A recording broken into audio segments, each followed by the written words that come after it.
حي على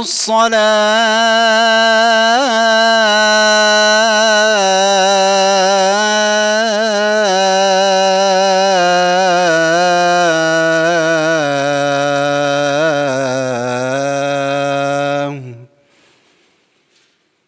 حي على الفلاح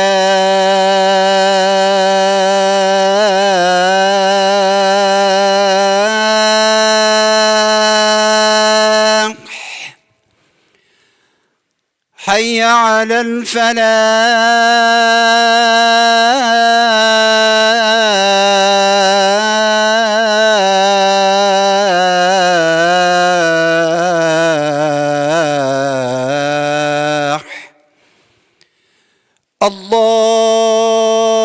الله أكبر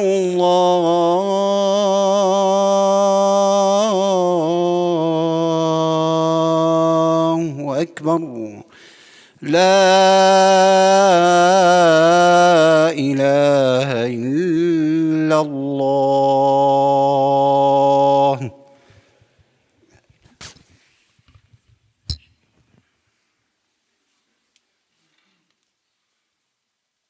إن الحمد لله نحمده ونستعينه ونستهديه ونستغفره ونتوب إليه ونعوذ بالله من شرور أنفسنا ومن سيئات أعمالنا من يهده الله فلا مضل له ومن يضلل فلا هادي له وأشهد أن لا إله إلا الله وحده لا شريك له وأشهد أن محمدا عبده ورسوله وخليله وحبيبه صلوات الله عليه وعلى آله وصحبه ومن تبعه بإحسان إلى يوم الدين. فإن أصدق الحديث كلام الله جل في علاه وخير الهدي هدي سيدنا محمد صلى الله عليه وسلم وشر الأمور محدثاتها وكل محدثة بدعة وكل بدعة ضلالة وكل ضلالة في النار. يا أيها الناس اتقوا ربكم الذي خلقكم من نفس واحدة وخلق منها زوجها وبث منهما رجالا كثيرا ونساء واتقوا الله الذي تساءلون به والأرحام إن الله كان عليكم رقيبا. يا أيها الذين آمنوا اتقوا الله وقولوا قولا سديدا يصلح لكم أعمالكم ويغفر لكم ذنوبكم ومن يطع الله ورسوله فقد فاز فوزا عظيما. رب اشرح لي صدري ويسر لي أمري واحلل عقدة من لساني يفقه قولي. أما بعد، لقد رأينا في خطبتنا الماضية عباد الله في الأسبوع الماضي تعريف الإيمان وأركان الإيمان وكيف نطبق هذه الأركان في حياتنا اليومية. وتعريف الإيمان رأينا أنه هو ما وقر في القلب وصدقته الأعمال، وإن الإيمان قول باللسان واعتقاد بالقلب وعمل بالجوارح يزيد بالطاعة وينقص بالمعصية.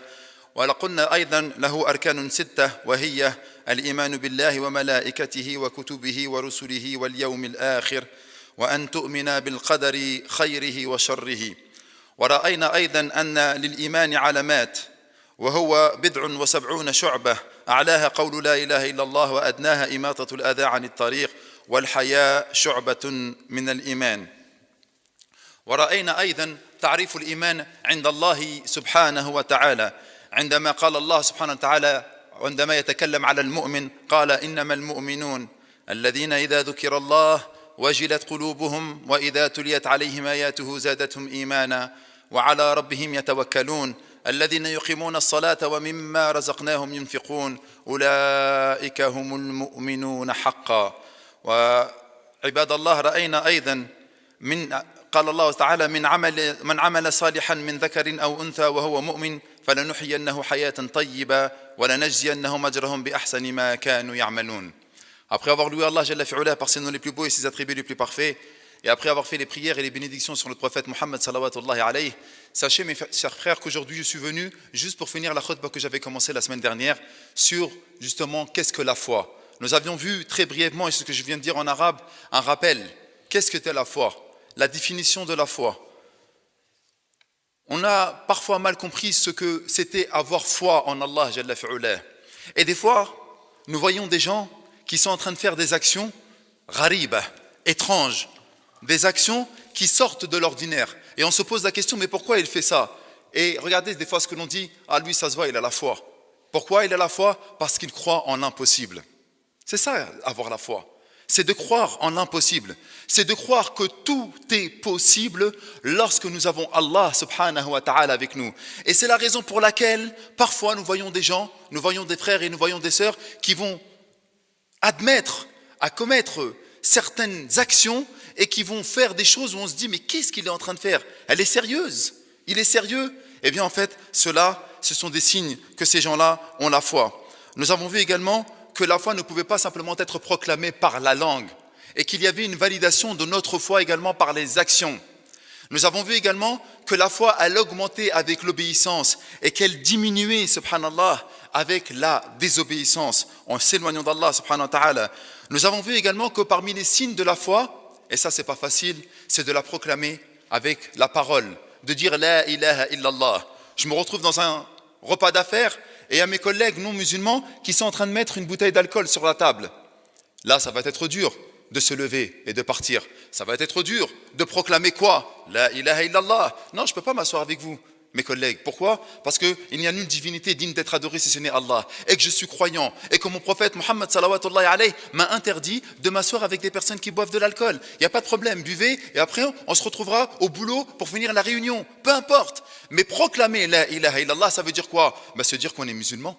C'est pas facile de dire qu'on est musulman. C'est pour ça que c'est le plus grand signe de proclamation de foi, c'est de dire justement et de déclarer cet engagement que nous avons vis-à-vis d'Allah Jalla fi'ulah en disant la ilaha illallah. C'est pas facile.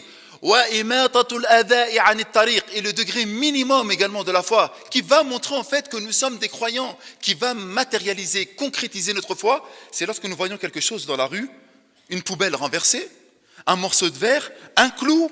Des fois, nous sommes en train de rouler en scooter ou nous sommes en train de rouler en vélo ou en voiture et nous voyons un clou. Nous allons continuer. On ne sait pas que peut-être un de nos concitoyens ou un de nos corélégionnaires, il va se manger le clou et il sera obligé de changer le pneu derrière. Le minimum de la foi, c'est d'enlever ce qui va être une gêne pour les gens. Et nous l'avions vu également la semaine dernière, la pudeur fait partie de la foi. Nous sommes dans un mois, dans une saison où la pudeur ne vaut plus grand-chose vis-à-vis de nos frères hommes et également vis-à-vis de nos frères femmes. La pudeur, subhanallah, al-haya min al-iman, nous dit le prophète sallallahu alayhi wa sallam. Cette pudeur où nous devons, subhanallah, cacher notre corps, cacher nos formes, etc. vis-à-vis des gens et en premier lieu vis-à-vis d'Allah, subhanahu wa ta'ala, on ne le fait plus. Je suis encore dans le résumé de la semaine dernière pour que vous compreniez bien où on va. Et j'ai commencé tard, j'ai commencé à 10. Commencez pas à regarder la montre en disant, ouais, le frère, il nous lâche tard. J'ai commencé à 10. Ensuite, subhanallah, remarquez bien ce qu'il nous dit. Il nous dit que al-iman, c'est sur 6 piliers. On les recite parce qu'il y en a beaucoup qui ne le connaissent pas. De croire en Allah Jalla fi'ulah, qu'il est raqib alayna, qu'il nous surveille 24 sur 24, qu'il est razer, c'est lui qui nous donne notre subsistance. Tu as besoin d'une femme, c'est un rizq, c'est la femme qui te la donne. Tu as besoin d'argent, c'est un rizq, c'est Allah qui te donne. Tu as besoin d'enfants, tu t'es marié, ça fait 4 ans que tu n'as pas eu d'enfants, c'est Allah qui te donne les enfants. Un rizq. Allah huwa ar-razzaq, parmi les noms et attributs de Dieu, c'est celui qui pourvoit à tous nos besoins. Et nous, qu'est-ce qu'on fait lorsqu'on dit que nous croyons en Allah Jalla fi'ulah? On va avoir confiance aux créatures en oubliant le Créateur.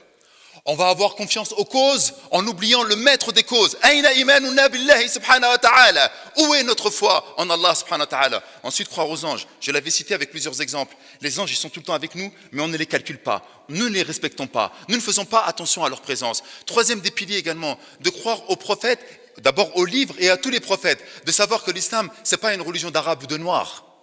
L'islam n'est qu'une continuité de toutes les religions qui ont été révélées, du judaïsme, du christianisme, et certains savants disent même du bouddhisme, etc. Allahu Akbar. Vous êtes dans une continuité. Ensuite, de croire au jour du jugement dernier. Ici, sur ce mimbar, nous avons fait une khutbah sur le jour du jugement dernier. Pourquoi les filles, elles se dénudent? Pourquoi les frères, ils vendent de la drogue? Pourquoi ils ont un langage ordurier? Pourquoi ils ont pris un autre modèle que le prophète Muhammad salawatullahi alayhi? Pourquoi? Parce qu'ils ne croient pas au jour du jugement dernier. Ou s'ils le croient, c'est quelque chose de lointain, c'est quelque chose qui est abstrait, c'est quelque chose qui n'est pas palpable, c'est quelque chose d'imaginaire. C'est un concept, le jour du jugement dernier. Et donc, ils vont agir en pensant que leur vie d'ici-bas, c'est la véritable vie. Alors que ce n'est que mata' al-ghurur, alors que la vie d'ici-bas n'est qu'une jouissance trompeuse. Et ensuite, de croire au destin, qu'il soit bon ou qu'il soit mauvais. C'est quoi le destin qu'il soit bon? Si j'ai gagné beaucoup d'argent, si j'ai une femme aimante, si j'ai des enfants, etc., ne dis pas « moi ». C'est qui toi? Moi. T'as rien eu, toi, tu n'as rien fait. Tu devrais dire Alhamdulillah, wa shukru lillah, parce que c'est Allah qui t'a donné cette bonne destinée. Et tu dois le remercier et ne pas t'enfler d'orgueil, ne pas te prendre pour ce que tu n'es pas. Par contre, lorsque la destinée t'est défavorable, tu dis Alhamdulillah également. De la même manière, aucun souci par rapport à cela, parce que c'est Allah Jalla fi'ulah qui nous donne toutes ces choses. Et là, je continue ma khutbah. J'ai fini mon résumé. Ibadallah, wa hunaka ma'asun. دون ذلك لا تبطل الإيمان لكنها تنقصه عفوا وتضعفه فيجب على المؤمن تجنب سائر المعاصي حفاظا على إيمانه فلا يغش في المعاملات ولا يفجر في الخصومة ولا يكذب في الحديث ولا يخلف في الوعد ولا يخون في الأمانة ولا يغدر في العهد ولا يغتاب ولا يشتغل في النميمة يتجنب المكاسب المحرمة فلا يأكل الربا ولا يأخذ الرشوة ولا يأكل مال اليتيم ويترفع عن الدنيا فلا يشتم ولا يسب يحب لأخيه المؤمن ما يحب لنفسه. Mes chers frères, il y a des gens qui font des péchés. Et là, il y a certains péchés qui font en sorte que vous ayez toujours la foi, mais cette fois-là, voilà, il faut se battre. C'est un djihad al-nafs. Il faut se battre contre notre nafs. Vous pensez parfois, c'est Shaitan qui m'a chuchoté des choses. C'est pour ça que j'ai regardé la fille. C'est pour ça que j'ai forniqué. C'est pour ça que j'ai eu un langage ordurier. C'est pour ça, subhanallah, que j'ai fait certains péchés. Non! Arrêtez de tout remettre sur le Shaitan. Il n'a que très peu de pouvoir sur nous. Ah, il commence à s'énerver. Mais pourquoi je vous dis ça? Parce que c'est trop facile. En disant que c'est toujours Shaitan qui me fait les choses. Il n'a que très peu de pouvoir. Récite juste Qul Huwallahu Ahad, Qul a'udhu bi rabbil falaq, Qul a'udhu bi rabbin nas, et il n'aura aucun pouvoir contre toi. Wa min sharril waswasil khannas. Et contre le mal de celui qui vient chuchoter à notre oreille. Et dès que nous disons a'udhu billahi minash shaitanir rajim, il fuit. Mais il y a quelque chose ô combien plus fort que notre shaitan. Notre ego, nous-mêmes, notre nefs, et Allah subhanahu wa ta'ala nous a créé ainsi. Wa nafsin wa ma sawaha. Et par l'esprit, par la personne, comment il l'a créé? Fa'alhamaha fujuraha. Chacun de nous, il a un côté pervers, un côté maléfique, un côté sombre, un côté obscur. Ça coule dans nos veines, ça fait partie de nous. Arrêtez de dire que c'est le shaitan. Fa'alhamaha fujuraha wa taqwaha. Mais il y a également parmi nous, dans chacun de nous, un côté lumineux, un côté fort, un côté, mashallah, qui nous rappelle que nous sommes des serviteurs du miséricordieux. Ibadur Rahman, nous sommes les serviteurs du miséricordieux. Et là, il y a un choix qui va être proposé pour chacun de nous. Qu'est-ce que je vais faire? Est-ce que je vais me laisser aller à la tentation? C'est ton nefs qui te chuchote ça. C'est ton nefs qui te parle sournoisement, de manière sournoise. Ah, est-ce que je vais faire? Je vais écouter mon nefs? Non. Là, il y a un combat. Et justement, ce combat, c'est à nous de le mettre en place. Donc, il y a des péchés, subhanallah, où on continue à avoir la foi. C'est un combat. Par contre, il y a des péchés, je l'ai dit la semaine dernière, lorsque tu as un four. Hachek, tu vends du shit, mon frère. Il y a des gens, tu es en train de briser les neurones de tes frères et de tes sœurs. Tu brises les neurones de ton concitoyen. Et tu viens le vendredi, et tu viens salat tarawih. Excuse-moi, mon frère. Tu as le droit de commettre des péchés. Tu es un fumeur de shit, tu as grandi dans la cité, tu vas te battre. Tu vas demander pardon à Allah Jalla fi'ulah. Tu vas être plus fort que tes passions. Tu vas être plus fort que ton nefs. Pas de problème. Mais lorsque tu es l'instrument et l'outil des shaitans, tu dois te poser réellement la question. Parce que là, il y a deux camps qui sont très distincts. Al-Furqan, il y a un discernement clair. Soit je suis un musulman désobéissant, mais qui tend vers le rapprochement d'Allah et qui demande pardon à Allah Jalla fi'ulah, ou soit je ne suis plus une sorte de musulman, mais l'ennemi d'Allah et l'ennemi de son prophète. Tu vends de la drogue. Les frères, pour faire de l'argent facile, ils sont dans le mukhaddarat, dans la vente de substances illicites. Et nos petites sœurs, elles sont en train de faire des choses qui sont catastrophiques. La ilaha illallah. Inna lillahi wa inna ilayhi raji'un. Et je vous respecte trop pour en parler sur ce mimbar. C'est trop. Notre communauté, des femmes qui portent le nom de grandes sahabiettes. Non, c'est trop. Là, pour moi, c'est trop. أقول ما تسمعون وأستغفر الله لي ولكم من كل ذنب وخطيئة فاستغفروه إنه هو الغفور الرحيم ولا حول ولا قوة إلا بالله العلي العظيم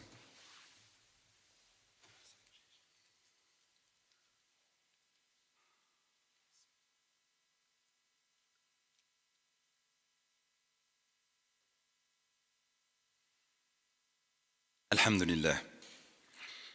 Wa salatu wa salam ala rasulillah wa ala alihi wa sahbihi wa man walah.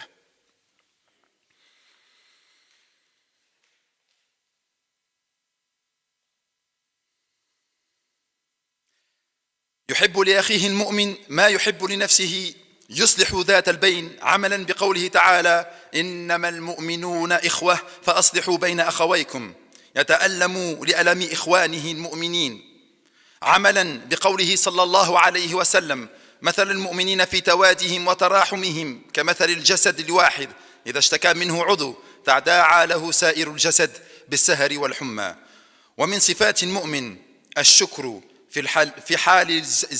الشكر في حال الرخاء والصبر في حال الضراء. Mes chers frères, parmi les signes de la foi, et malheureusement, c'est quelque chose qui manque à beaucoup d'entre nous, nous sommes tout le temps dans la critique facile. Lorsqu'un frère il va venir se plaindre à toi, parce que son frère, parce que ton frère, parce qu'un musulman a fait du mal à un autre musulman, il va venir se plaindre à toi. Au lieu de toi d'éteindre les flammes, le brasier de la dissension, toi tu vas venir, t'as vu ce qu'il a dit sur toi? Que ce soit les filles ou les garçons, t'as vu ce qu'il a dit sur toi? Et a'udhu billah, comment il parle mal sur toi. Alors que Allah, regardez ce qu'il nous dit dans le Coran, innamal mu'minuna ikhwa. Certes, les croyants sont des frères. Tu vois deux de tes frères qui sont en embrouille, fa aslihu bayna akhawaykum. Allah, il te donne cet ordre-là. Rétablis la concorde, rétablis l'amitié, rétablis la fraternité entre tes frères. Or, nous soufflons sur les braises de la dissension. Nous sommes même nous-mêmes en train de jeter du bois pour que ça s'enflamme encore plus avec les réseaux sociaux. Il y a des gens, subhanallah, qui sont en train de proposer des formations spirituelles extrêmement chères. Et là, je vois les réseaux sociaux qui sont en train de s'enflammer. A'udhu billah, comment il ose faire une chose pareille? Il vend la religion, il fait du business avec la religion. Et vous savez ce que vous êtes en train de faire? Non seulement vous faites de la publicité à ce type de choses, et en plus de ça, vous vous attaquez simplement qu'aux symptômes. Allah yabarik fikum. Il y a des gens qui ont un cancer, et parmi les symptômes de ce cancer, c'est qu'il a mal à la tête. Donc qu'est-ce que vous allez lui faire? Tiens, je vais te donner un Doliprane. Peut-être que ça va atténuer un petit peu la douleur de tête, mais est-ce que le cancer est toujours là? Bien sûr que le cancer il est toujours là. Vous vous attaquez aux symptômes. Arrêtez de parler dans le vent. Agissez, mes chers frères et mes chères sœurs. Attaquez-vous aux causes. S'il y a un frère qui peut vendre une formation de coaching spirituel d'1 heure à 250 €, un frère, j'ai dit, un frère, c'est qu'il y a des gens, subhanallah, qui sont prêts à payer 250 € tellement ils sont seuls. Et pourquoi ils sont seuls? C'est à cause de nous. Parce que cette communauté que le prophète nous a distinguée parmi toutes les autres communautés, parce que comme il a dit le Nabi sallallahu alayhi wa sallam, l'exemple des croyants, fi tawaddihim, dans leur amour réciproque, wa tarahumihim, et dans leur miséricorde, wa ta'atufihim, et dans les sentiments qu'ils ont les uns vis-à-vis des autres, kamathalil jasad, c'est comme un corps. Si un membre de ce corps souffre, c'est tout le corps qui souffre. Avec la veillée et avec la fièvre. Il y a des sœurs, il y a des frères qui sont dans une détresse absolue. Mais nous les musulmans, on est devenus égocentriques. Ah, tu cries, Mehdi, pardonnez-moi. Mais c'est la vérité. On nous a appris à être nombrilistes, on s'en regarde que nous. Des frères et des sœurs qui payent des 250 € pour 1 heure. À ce point-là, ils sont seuls. Parce que nous ne sommes plus en train de faire le taf, mes frères. On n'est plus une communauté. On n'est plus en train de regarder à droite, à gauche qui a besoin de moi, qui a besoin d'aide. Aïna ummat Muhammad. Où est la communauté du prophète Muhammad? Wallahi, qui s'y viendrait, il nous verrait maintenant, il serait triste. J'ai laissé ça, moi. Allah, il a dit, Namal mu'minuna ikhwa, certes, les croyants sont des frères. Arrêtez de vous mentir. Lorsqu'il y avait la Palestine il y a 2 semaines, tout le monde sur les réseaux sociaux, Gaza. Subhanallah, Sheikh Jarrah. On est en train de les faire sortir. Ça y est, c'est plus sur les médias. Ah, ils ont arrêté de souffrir maintenant parce que c'est plus sous l'effet des projecteurs.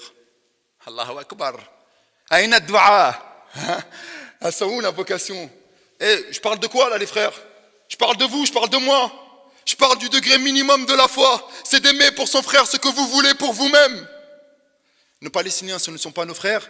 Et en Ouïghour, en Chine, se croyez que c'est fini, il n'y a plus de camp de concentration? Est-ce qu'on va le répéter à chaque khutbah? Mais non, on n'a pas besoin de le dire. À chaque fois, sur chaque khutbah, on doit le dire. Ça doit faire partie de notre ADN, de notre identité première, les frères. Mais ça fait partie de la foi. Donc si toi, dans ta tête, tu prépares tes vacances d'été et que dans tes soujoud, tu oublies de faire les invocations pour nos savants qui sont en prison parce qu'ils ont dit la ilaha illallah, tu oublies de faire tes invocations pour nos frères ouïghours au Yémen, en Syrie, pour nos sœurs qui se font violer dans les geôles, etc., et que tu as oublié de faire ces invocations-là, pose-toi des questions sur la foi. Innamal mu'minuna ikhwa. C'est pas moi qui le dis, c'est Allah. Certes, les croyants sont des frères. Lorsqu'un membre de notre corps, j'ai une rage dedans, je peux dormir, je peux pas dormir. J'ai mal à la dent, je peux plus dormir. J'ai de la fièvre, je peux pas m'amuser, je ne peux pas manger, je ne peux pas apprécier la vie. Combien de nos frères et de nos sœurs ils sont en train de souffrir de par le monde et nous on vit comme s'ils n'existaient pas. Ça, c'est un manque cruel, flagrant, un manque de foi de notre part, mes chers frères et mes chères sœurs. Et je finis sur ça.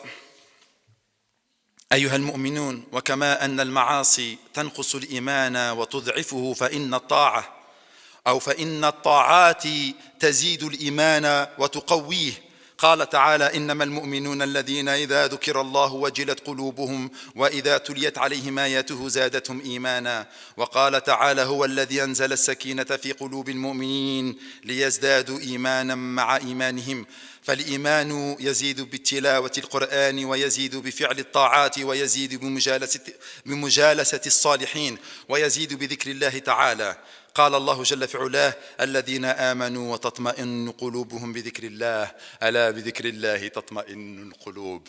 Qu'est-ce qu'ils sont beaux les versets de Sa Majesté Allah. Qu'est-ce que c'est beau. On a une religion qui est grandiose, les frères. Wallah, et vous venez à la Jumu'ah. Encore une fois, je vous l'ai dit plusieurs fois, vous êtes des croyants. Vous avez été invités par le miséricordieux. Wallah, et que je vois l'élite de la communauté en face de moi. Même si vous pensez que vous êtes loin, vous êtes des invités du miséricordieux. Si vous êtes assis à la Jumu'ah, c'est qu'Allah, il vous veut du bien. Alhamdulillah. Quel honneur j'ai de vous parler. Alhamdulillah. Wallah, et je le dis du fond du cœur, alhamdulillah. Par contre, mes frères, de la même manière que la foi, elle va baisser en mentant, en vendant de l'illicite, en étant en train de commettre des péchés, il y a des taches noires qui viennent sur le cœur et la foi elle diminue. Vous voulez que votre foi elle augmente? Préservez vos yeux, préservez vos oreilles, lisez le Coran, arrêtez d'écouter les immondices de la musique. On en a parlé plusieurs fois des chansons de rap. Arrêtez s'il vous plaît. Un musulman, celui qui a un minimum de foi, il ne va pas écouter ce qu'ils sont en train de raconter comme immondices. Ils parlent mal de nos sœurs, ils parlent mal de nous. Il faut avoir des fours, il faut avoir des belles sacoches, il faut avoir ci. Ça, c'est l'identité du musulman, mes frères. Et vous dites la ilaha illallah. Vous aimez Allah. Vous avez pris comme prophète et comme modèle Rasoul Allah, le messager d'Allah, Mohammed ibn Abdullah. Donc à un moment ou à un autre, préservez vos oreilles parce que ça va vous faire diminuer votre foi. Écoutez des belles choses. Mujalasatus salihin. Essayez de rester, subhanallah, avec des gens pieux qui vont vous parler d'Allah, qui vont évoquer Allah, qui vont vous tirer vers le haut. Ça, c'est des signes qui vont vous faire, masha'Allah, tabarakallah, augmentez votre foi, écoutez le Coran, méditez sur le Coran, arrêtez, combien de fois on a dit sur le mimbar, vous récitez Qul Wallahu Ahad, Allahu Samad, et à chaque fois on vous le dit, ma ma'na as-Samad, qu'est-ce que ça veut dire as-Samad? Et combien de fois on va vous le dire sur le mimbar? Est-ce qu'il y en a un qui va sortir de cette Jumu'ah et qui va ouvrir le Coran, il va dire, tiens c'est vrai, Mahdi il dit toujours à chaque fois, ça veut dire quoi as-Samad, ça veut dire quoi as-Samad? Tiens je vais aller voir as-Samad, pour que lorsque tu vas réciter cette sourate là, ton cœur il va se remplir de foi, tu as récité un attribut parmi les attributs de Dieu qui est Samad. Et lorsque tu vas réfléchir qu'Allah il est Samad, tu vas dire mais subhanallah c'est incroyable, Allah il est grandiose. Et enfin, sachez également que la foi elle va augmenter de quelle manière? En continuant à faire de bonnes actions, rentrer dans le cercle vertueux. Parfois tu dis mais je suis foutu, ça sert à rien, je n'y arriverai pas, je suis trop loin. Non, t'inquiète pas. Et regardez bien, hein. Prenez-vous des objectifs qui soient réalisables. N'allez pas trop loin. Pendant Ramadan, on fait Tarawih, on lit le Coran, on arrête de faire ci, on arrête de faire ça. Ramadan, il s'arrête, on est content. Vous savez pourquoi on est content? Parce qu'on s'est trop chargé. On s'est menti à nous-mêmes. Non. Les actions qu'Allah il aime le plus, c'est celles qui perdurent dans le temps, même si elles sont minimes. Sors de ton mois de Ramadan, ça fait à peine un mois. Aujourd'hui, nous sommes le premier, subhanallah, Dhul Qa'da peut-être. Oui, nous sommes le premier Dhul Qa'da. Ça y est, Shawwal, il est fini. Ça fait un mois que Ramadan il nous a quittés. Qu'est-ce que tu as rajouté? Arrête d'aller trop loin. Fais un tout petit peu qui va durer plutôt que beaucoup qui ne sert à rien. بارك الله لي ولكم في القرآن العظيم ونفعني وإياكم بما فيه من الآيات والذكر الحكيم قد قلت ما قلت إن كان صوابا فهذا من الله وإن كان خطأ فمن نفسي والشيطان عباد الله إن الله وملائكته يصلون على النبي يا أيها الذين آمنوا صلوا عليه وسلموا تسليما اللهم صل وبارك على محمد في الأولين وبارك وصل على محمد في الآخرين وبارك وصل على محمد في الملأ الأعلى إلى يوم الدين. اللهم صل على محمد وعلى آل محمد كما صليت على إبراهيم وعلى آل إبراهيم وبارك على محمد وعلى آل محمد كما باركت على إبراهيم وعلى آل إبراهيم في العالمين إنك حميد مجيد. اللهم تقبل صلاتنا، اللهم تقبل صيامنا، اللهم يا رب اغفر ذنوبنا، اللهم ارحم والدينا كما ربونا صغارا، اللهم يا رب قوي إيماءنا، يا مقلب القلوب ثبت قلوبنا على طاعتك، يا مقلب القلوب ثبت قلوبنا على دينك. اللهم انصر إخواننا المسلمين في كل مكان، اللهم انصر الإسلام والمسلمين في كل مكان. اللهم لا تدع لنا في مقامنا هذا ذنبا إلا غفرته، ولا هما إلا فرجته، ولا كربا إلا نفسته، ولا دينا إلا قضيته، ولا مريضا إلا شفيته، ولا ميتا إلا رحمته، ولا شابا إلا زوجته، ولا حاجة من حوائج الدنيا والآخرة هي لك رضا ولنا فيها صلاح إلا عنتنا على قضائها ويسرتها يا أرحم الراحمين يا رب العالمين. Oh Allah, tout miséricordieux, très miséricordieux, toi qui écoutes et qui exauces nos invocations, nous t'implorons dans cette heure bénie de vendredi que tu puisses faire en sorte de fortifier notre foi. Ya Allah, fais en sorte que nous puissions être de tes outils et de tes instruments pour pouvoir propager cette belle et noble et lumineuse religion. Ya Allah, fais-nous rentrer dans les hautes sphères de ton paradis éternel en compagnie des prophètes et des messagers. Oh Allah, fais miséricorde à nos parents comme ils nous ont élevés tout petits. Oh Allah, si quelqu'un parmi nous est malade, guéris-le. Si quelqu'un parmi nous a perdu un proche, fais miséricorde à ce proche. Si quelqu'un parmi nous désire le mariage, facilite-lui le mariage. Oh Allah, toi qui écoutes nos invocations, exauce-nous, Ya Arham ar-Rahimin, en soutenant l'islam et les musulmans de par le monde. Oh Allah, soutiens nos frères ouïghours, syriens, palestiniens et tous les musulmans de par le monde. Oh Allah, fais en sorte que nous puissions être des frères réels. Ya Allah, fais en sorte de mettre la fraternité et l'amour réciproque dans nos cœurs. Ya Allah, fais en sorte que nous puissions être utiles à notre communauté, à nos concitoyens et au monde de manière générale. Oh Allah, utilise-nous parmi tes instruments pour que nous puissions illuminer cette vie d'ici-bas, pour que tu puisses illuminer notre tombe et illuminer notre au-delà. Oh Allah, nous t'implorons par ton nom les plus beaux et tes attributs les plus parfaits, que tu puisses nous faire sortir et nous éviter l'enfer, et que tu puisses nous faire entrer dans les hautes sphères de ton paradis, et que les prières et les bénédictions soient sur le prophète Mohammed, ses épouses, ses compagnons et tous ceux qui l'ont suivi jusqu'au jour du jugement dernier. Subhanaka Allahumma bihamdika ashhadu an la ilaha illa anta astaghfiruka wa atubu ilayk wa akhiru da'wana alhamdulillahi rabbil alamin wa qumu ila salatikum yarhamkumullah. Salam alaikum wa rahmatullahi wa barakatuh. Les frères qui sont dans cette salle principale, quand vous sortez, mettez pas vos chaussures ici. Vous les mettez pas sur les tapis. Une fois que vous êtes dehors sur le sol, vous pouvez mettre vos chaussures. Barakallahu fikum. Et dès que vous sortez de la mosquée, ne restez pas en face. Barakallahu fikum. Salam alaikum.